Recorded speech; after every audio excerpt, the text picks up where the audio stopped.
Good day, sir. For today's video, I will discuss the criminal procedure, Rule 110 to Rule 127. So, first, Rule 110, Prosecution of Offenses. Section 1, Institution of Criminal Action. This section states that in offenses outside Manila that has more than 6 years and 1 day, punishment should require preliminary investigation. While if the offense's punishment is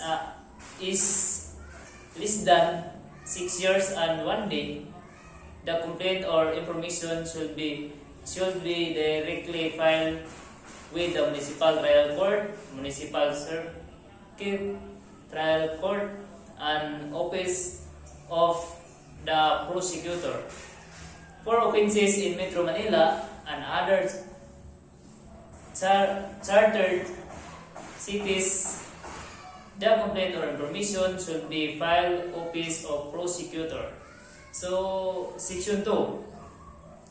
In the Section 2 of Rule 110 state that the general requirements of complaint or information that first shall be writing, second in the name of the people of the Philippines, and third is against of all persons who appear to the responsible for the offense involved.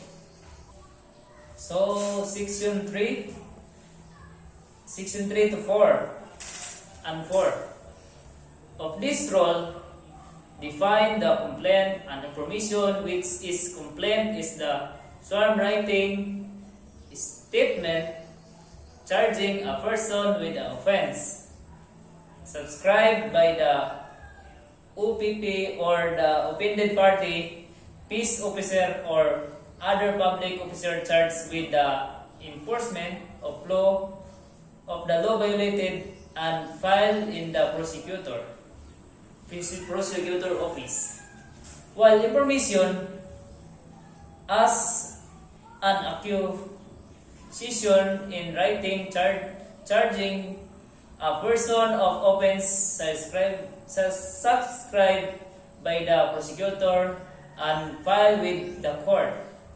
According to Section 5, Rule 110, prosecutor shall prosecute the criminal action. That is the general rule, but it has exemption.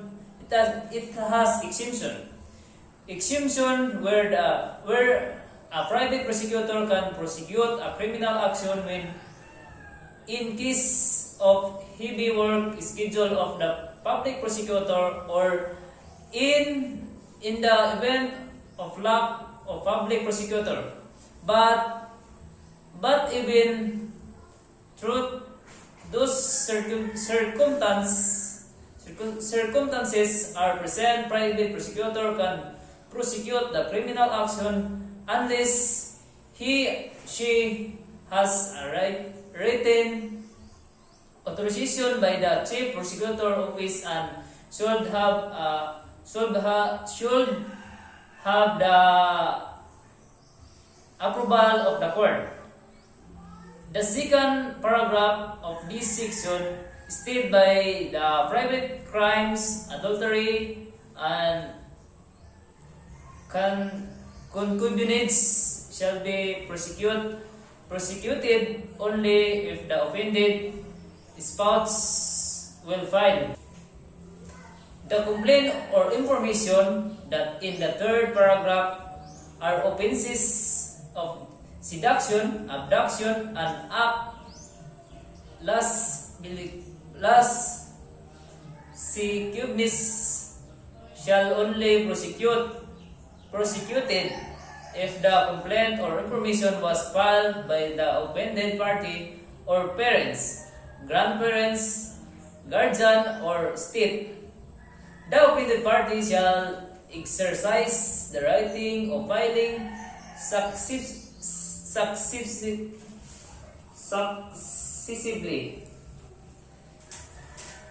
in section 6 of section 6 to section 12 of Rule 110 state the sufficiently of the complaint or information.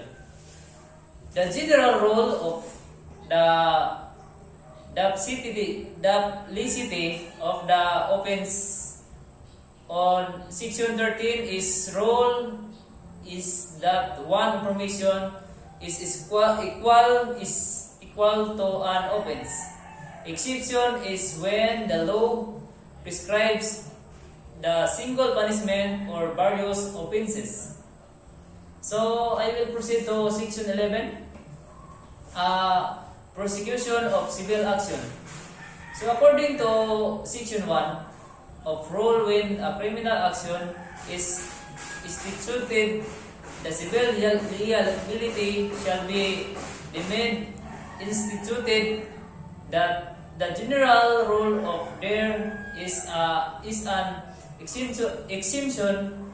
First, when the offended party waives the civil action. Second, the offended party reserve the right to institute if separately. Always remember that separation shall be made before the prosecution start presenting its evidence. And third is institute the civil action prior to the criminal action, but always remember the primacy of criminal action other civil action, that even civil action is instituted first than the criminal action. The civil action shall be suspended until final judgment is rendered in the criminal action. In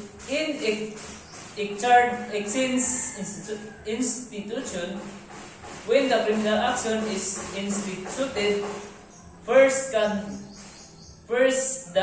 the civil action, still the civil action is suspended until final judgment is rendered to the criminal action. So I will proceed to Rule 112, preliminary investigation.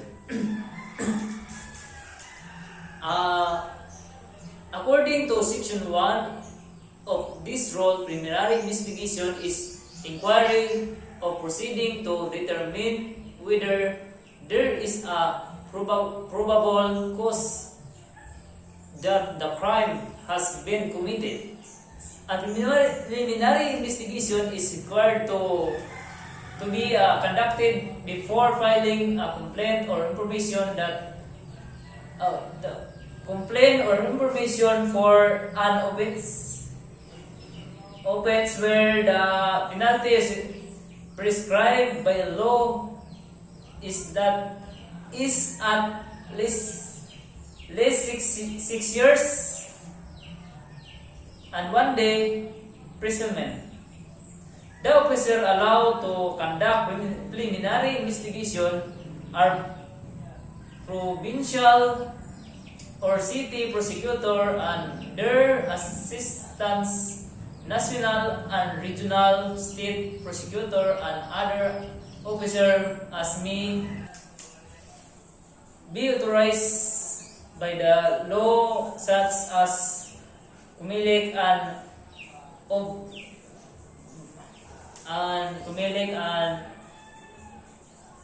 Ombudsman. I will proceed to Rule 113, arrest. In a section 1 of first rule, arrest is taking of a person into custody in order that he may be bound to answer the commission of an offense.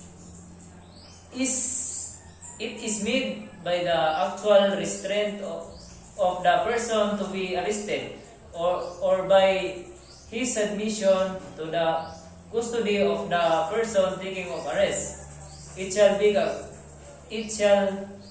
duty of the person making an arrest shall be the duty of one of the officer executing the warrant of arrest the accused and deliver him to the nearest police station or jail without unnecessary delay. In Section 4, Rule 113, the warrant to the executive within 10 days from the receipt within 10 days after the expiration of the period. The officer shall make the expiration of the report. The officer shall make a report to the judge, and in case of his failures to execute the warrant, he shall state the reason. Section 5 of the Rule 113, a peace officer or private person allowed to arrest person without a warrant when. So 1. Caught in the act or in flagrante delicto. So 2. Personal knowledge or hot pursuit. 3. Escape prisoner and arrest may be made on any day and any time of the day or any time of day or day.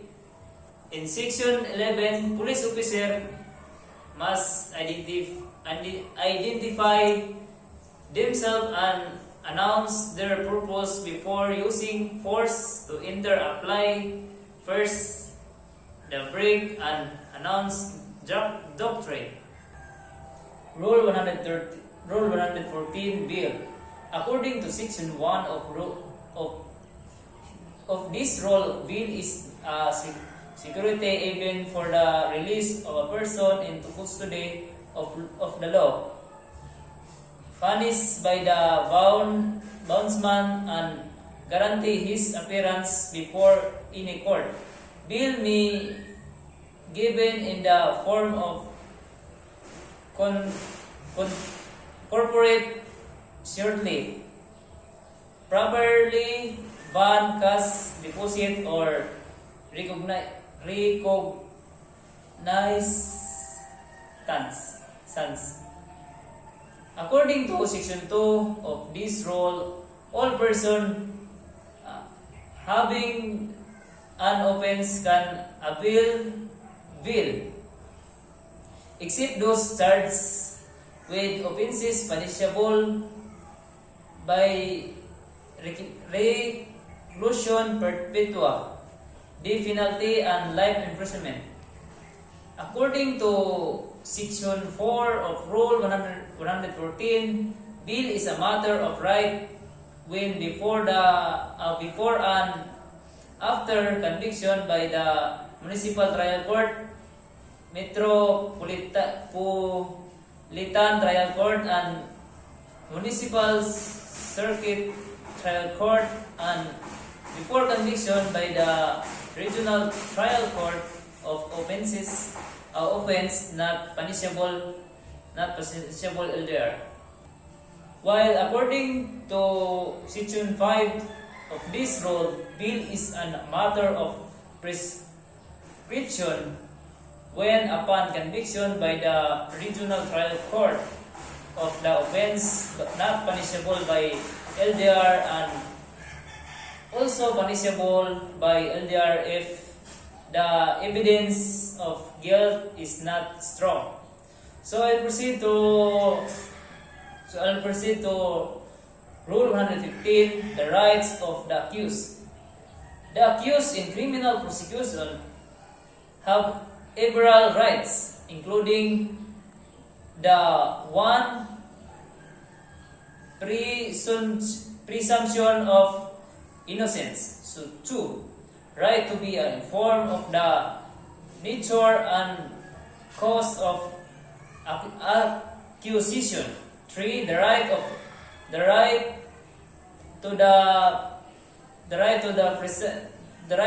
to be present and defend himself. Right to withdraw present at the trial unless is physically ordered by the court. And 5. The accused can testify as a witness on their behalf. 6. Their behalf. So 6. They can confront the examine witness against them. 7. Speedy imperil the public trial. And 8. The accused can appeal in all cases allowed and in the manner prescribed by law.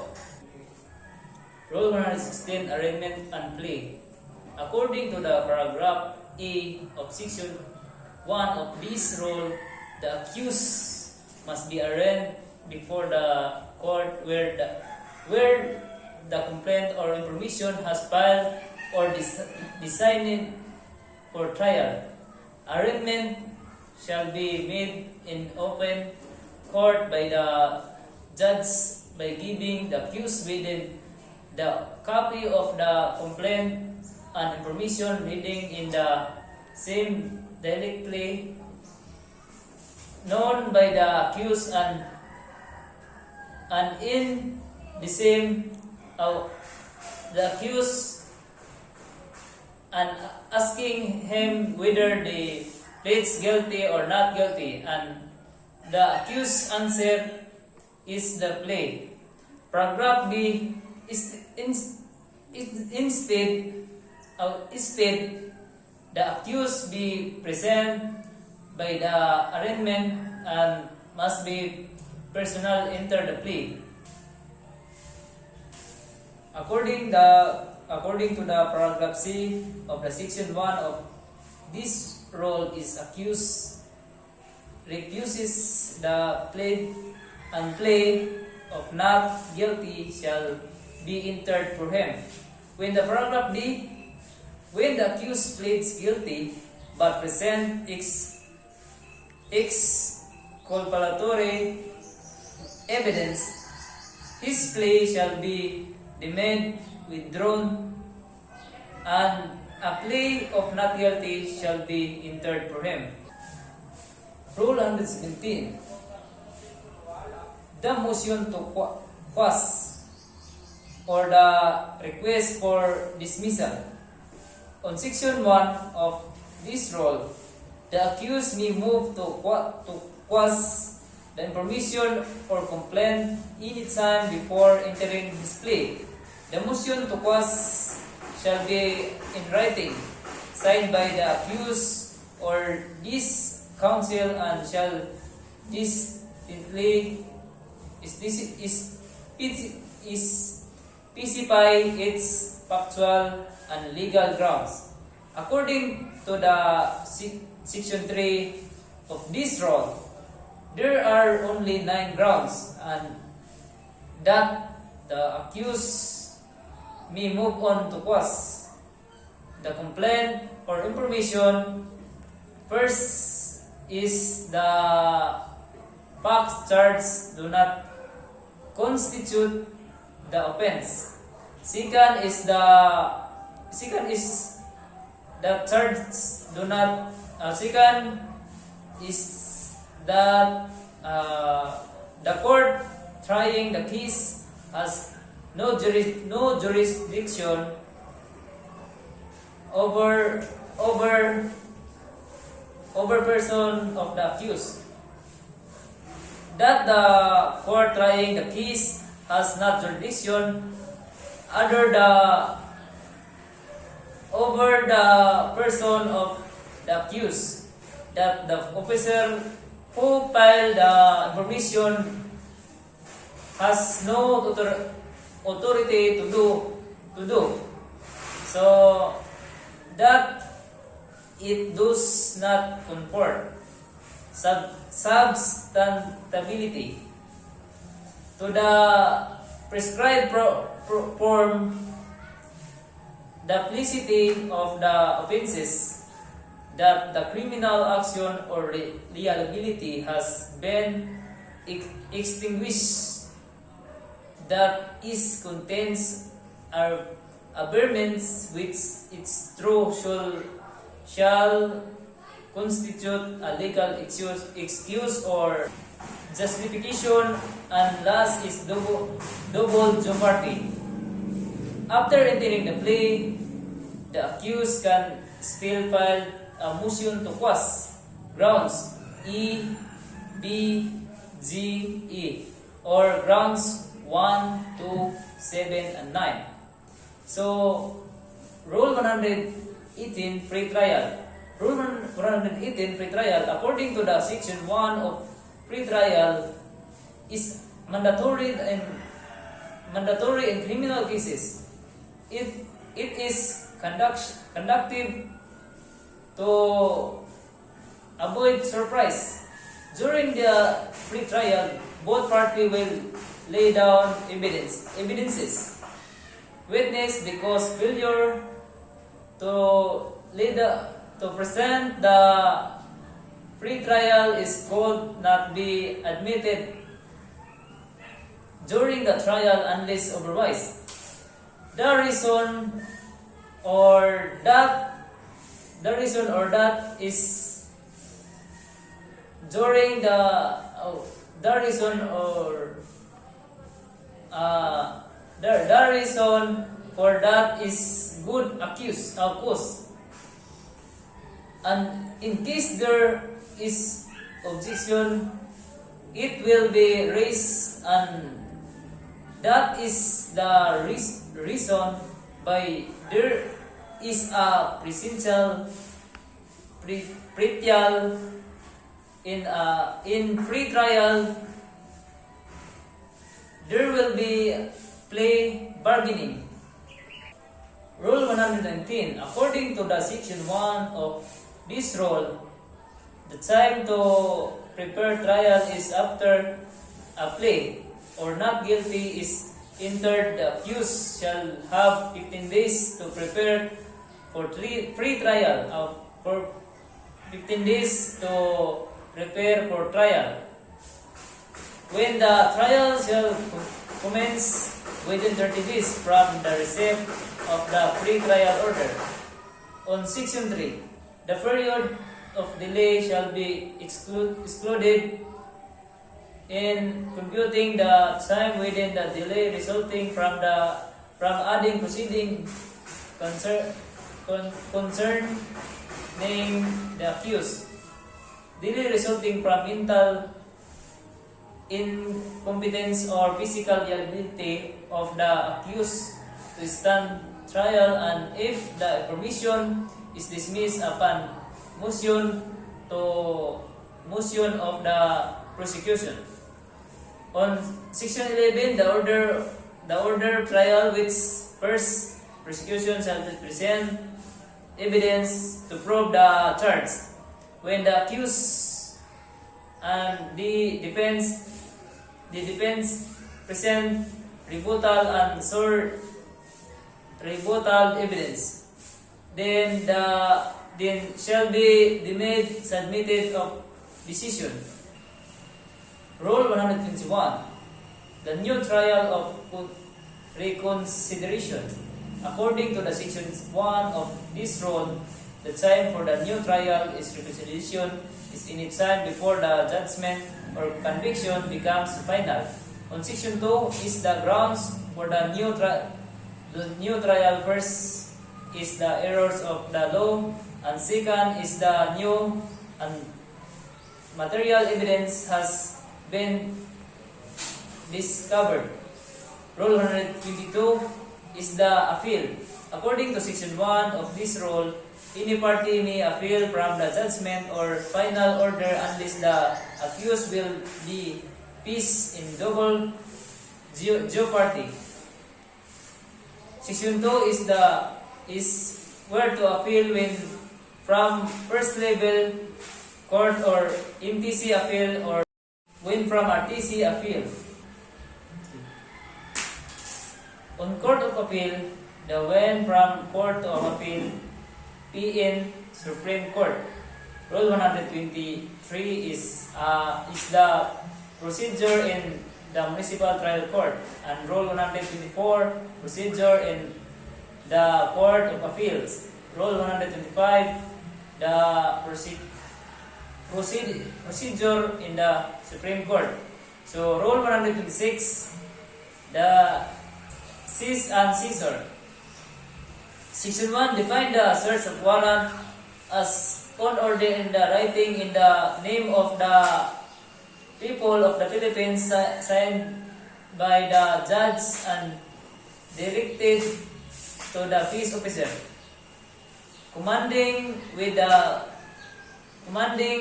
them to search for personal property described wherein therein the bring it before the court.